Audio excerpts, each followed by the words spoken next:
Sarah, we need to talk, my husband, Michael said. His voice sounded sad, but I knew he was pretending. I looked up from my laptop where I was planning our home renovation. His mother, Linda, stood beside him, dabbing her eyes with a tissue. My stomach tightened. I knew this act. Linda was very good at fake crying. The doctor says I have 6 months to live, Linda said, her voice shaking. I don't want to be alone at the end. She fell into our armchair, the same one I had seen her measuring last week, complaining it didn't match her decor. My name is Sarah Parker, and at 34, I had finally bought my dream home. After my parents died in a car accident 2 years ago, I used my inheritance to buy a beautiful Victorian house. It needed work, but it was mine. Linda never liked that. Mom needs to move in with us, Michael said firmly. We can turn your art studio into her bedroom. My chest tightened. The art studio was special to me. It was my dream to paint there. The sunlight coming through the windows was perfect. I know this is unexpected, Linda sniffled, but family sticks together in hard times. She had never treated me as family in the 8 years I had been married to Michael. She always saw me as the woman who had trapped her son.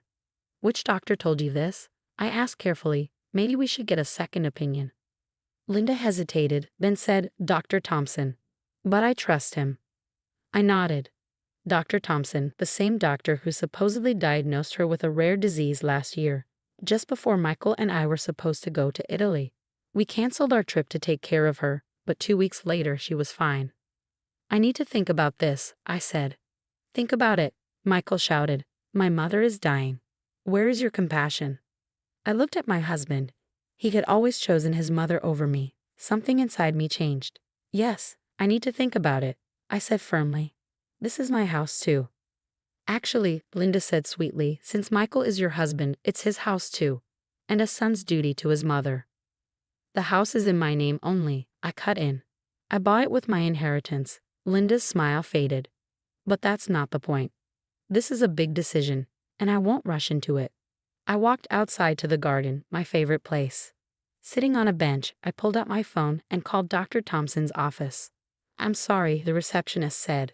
We have no patient records for a Linda Morrison. I thanked her and hung up. My suspicions were right. I called my sister, Emma, a nurse. Can you check something for me?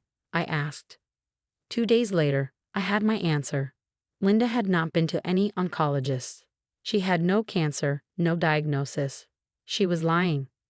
For a week, I watched as Linda and Michael planned her move. She brought boxes over, talked about painting the walls. Michael barely spoke to me, acting as if I was cruel for hesitating. Then came the family dinner. Linda invited everyone. Michael's sisters, their husbands, aunts, uncles, cousins. She wanted them to pressure me. She stood up, pretending to be emotional. She announced her diagnosis and said how I had graciously agreed to let her move in. Everyone praised Michael for being such a good son. Then I stood up. My hands were steady as I lifted my glass. I have something to say. Linda smiled, expecting me to agree. Instead, I pulled out a folder and met her eyes. I spoke to Dr. Thompson's office, I said, and every other oncologist in the state. Linda's face turned pale. The dining room went silent. Linda's fork dropped onto her plate, the clatter echoing in the tense air. Her face, already pale, turned almost white. I don't understand, she stammered, reaching for her water with shaking hands. Dr. Thompson doesn't share patient details. That's interesting, I said calmly, because Dr. Thompson retired 3 years ago. His clinic doesn't even exist anymore. Michael stood up suddenly, his chair scraping loudly against the floor. Sarah, what are you doing? I opened my folder and pulled out the papers. I checked with every cancer hospital within 100 miles. No Linda Morrison has been diagnosed with cancer. No Linda Morrison has even been tested for it. The room filled with whispers. Linda's sister, Patricia, leaned forward, frowning. Linda, is this true? She's lying, Linda shouted, standing up. She's trying to turn you all against me because she doesn't want me in her fancy house. Actually, I said, sliding the papers across the table, I'm telling the truth. These are the hospital records. You can call and check for yourselves. Michael grabbed the documents, his hands shaking. This has to be wrong. Mom wouldn't. But she would, his sister Jessica said quietly. Remember when she faked pneumonia before your wedding? Or the heart problem when you got that job in Seattle? Linda's face twisted with anger. Jessica, how dare you? I'm your mother. Yes, you are, Jessica said. And I love you. But this has to stop. The lies, the tricks, the drama, it's not okay. Michael sat down, staring at the papers in his hands. Slowly, the truth sank in. The house, he whispered. You wanted the house. Linda lost control. Of course I wanted the house. She doesn't deserve it. She used her inheritance to buy that beautiful home while I'm stuck in my tiny ranch house. It's not fair. Not fair? I repeated, keeping my voice level. Like it wasn't fair when you tried to convince Michael to challenge my inheritance. Or when you told everyone at church I was flaunting my parents' death by buying the house. The shocked gasps around the table told me that Linda hadn't shared those particular details with the family. Michael's head snapped up, his eyes wide. You did what? She needed to be put in her place, Linda hissed. Always acting so perfect, so independent. A real wife would have given that money to her husband. Like you gave your inheritance to Dad? Patricia asked, her voice sharp. Oh wait, you didn't get one. Is that what this is really about, Linda? The truth hung heavy in the air. Linda's face crumpled, not in fake tears this time, but in genuine defeat. The careful manipulation she orchestrated was falling apart, exposing years of jealousy and resentment. I just wanted, she started, then stopped, looking lost. You wanted to control everything, like always, Jessica finished. But this time you went too far. Faking cancer? That's cruel, Mom, not just to Sarah, but to everyone who's actually fighting that battle. Michael stood up again, but this time his posture was different, defeated, tired. I think everyone should go home, he said quietly. Mom, I'll drive you. But Michael, Linda protested. No, Mom, not this time. As the family filed out, each person avoiding Linda's desperate gaze, I stayed at the table, my hands clasped tightly in my lap. Patricia stopped beside me, placing a gentle hand on my shoulder. I'm sorry, she said softly. We should have seen it sooner. After everyone left, I began clearing the barely touched dinner plates, the sound of Michael's car starting and pulling away echoing in the quiet house. I wasn't sure if he'd come back tonight.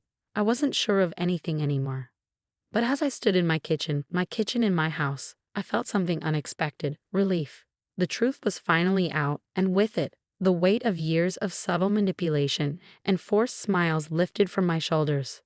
I walked to the window that overlooked my garden, watching the sunset paint the sky in shades of pink and gold. Whatever happened next, I knew I'd done the right thing. My parents had taught me to stand up for myself, and tonight, I finally had. The sound of the front door opening made me turn. Michael stood in the doorway, his face etched with exhaustion and something else. Shame. I dropped her off at home, Michael said, his voice rough. She cried the whole way there, said I was choosing you over her. I stayed silent, watching as he moved into the kitchen, looking lost in the space that had always been our home. He ran his hand over the counter, the one we picked up together during our renovation. But that's not what this is about, is it? He continued. This is about choosing truth over lies. I've been blind, Sarah, so blind. I leaned against the sink, crossing my arms. Yes, you have. All those times she had emergencies, conveniently when we were about to do something important. He shook his head. The tropical disease before our Italy trip, the heart palpitations when I got the Seattle job offer, and now this. She knew what she was doing, I said softly. She always has. Michael looked at me, really looked at me, perhaps for the first time in years. How did you stay? Knowing she was manipulating everything, watching me believe her every time. Because I loved you, I replied simply. But Michael, I won't do it anymore. I can't. He nodded, sinking into one of our kitchen chairs. I don't expect you to. What she did, faking cancer, his voice broke. My aunt died of cancer last year. How could she use that? I moved to sit across from him, feeling the weight of this moment. Your mother needs help, Michael. Professional help. This isn't normal behavior. Jessica's already looking into family therapists, he said. She thinks Mom's behavior has gotten worse since Dad died. The need to control everything, to be the center of attention. We sat in silence for a while, the ticking of the kitchen clock marking time as we both processed the evening's events. Finally, Michael reached across the table, his hand open, palm up. I know I don't deserve it, he said quietly, but I'd like a chance to make this right. To be the husband you deserve, not just the son my mother wanted me to be. I looked at his outstretched hand, thinking of all we'd been through. It won't be easy, I warned. There needs to be boundaries. Real ones. I know, he agreed. No more emergency visits, no more guilt trips, no more letting her make decisions about our life. And he hesitated, then continued firmly. I think we should go to counseling too. Together. I need to understand how I let this happen, how I hurt you by always putting her first. I felt tears prick at my eyes, not from sadness, but from relief. This was the man I'd married, the one who'd been buried under years of his mother's manipulation. Okay, I said, placing my hand in his. We can try. The next few months weren't easy. Linda alternated between tearful apologies and bitter accusations, but we held firm to our boundaries. Michael started therapy, both with me and on his own, working through years of ingrained patterns. I finished my art studio, filling it with canvases and light. Sometimes, when I'm painting there, I think about that family dinner and how close I came to losing my dream home to Linda's schemes. But then I look at the changes in our lives, the peace, the honesty, the renewed connection between Michael and me, and I know it was worth it. Linda eventually agreed to counseling, though it took Jessica and Patricia's ultimatum to get her there. She's learning slowly to build relationships based on truth rather than manipulation. Last week, she even sent me a card, a real one, apologizing for everything. It's a small step, but it's something. Michael and I finally took that trip to Italy, sending postcards to his mother from every city we visited. When we returned, our house was exactly as we'd left it. No emergencies, no drama, just home. Yesterday, as I worked in my garden, I found the first rosebud of spring pushing through the soil. Like that tiny flower, our family is growing in new ways, healthier ways. It's not perfect, but it's real, and that's all I ever wanted. The house stands as it always has, but now it feels different. It's not just my sanctuary anymore. It's our home, mine and Michael's, built on a foundation of truth and trust. And that's something no manipulation could ever provide.